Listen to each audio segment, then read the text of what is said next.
హైకోర్టులో మేము పిల్లేయడం జరిగింది. రాష్ట్ర ప్రభుత్వాన ఇంత ఖజానాకు అన్యాయం జరుగుతుంది, ఇది వేల కుండ్ల కుంభకోణంలో పంచుకుంటున్నారు, దీన్ని ఈ కుంభకోణం అరికట్టండి, ఈ తెలంగాణ సంపద అని చెప్పేసి మేము హైకోర్టు కూడా అప్లై చేయడం జరిగింది.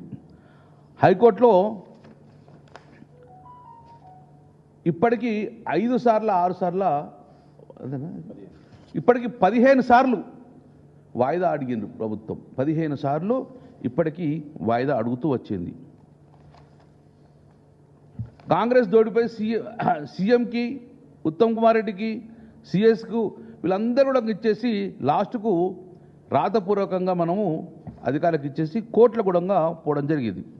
ఇంతవరకు వాళ్ళు హైకోర్టులో వాళ్ళు ఏమని ఇచ్చిందంటే ఇప్పటికి 16 నెలలు గడిచిన బిడ్ రెస్పాన్స్ చెల్లుకొని 5 సార్లు ఎక్స్టెన్షన్ ఇచ్చిండ్రు. దాని తర్వాత వాళ్ళు కోర్టుకు పోతే మాకు టైం ఇవ్వాలని చెప్పి 15 సార్లు ఎక్స్టెన్షన్ అడిగిండ్రు. ఎందుకోసం మీరు 15 సార్లు ఎక్స్టెన్షన్ తీసుకున్నారు? ఆ బిల్లుకి ఎందుకు రిప్లై ఇస్తలేరు అంటే ప్రభుత్వం దగ్గర సమాధానం చెప్పే అవకాశం లేదు కాబట్టి వాళ్ళు ఇలానే ఎక్స్టెండ్ చేసుకుంటూ పోతుంది.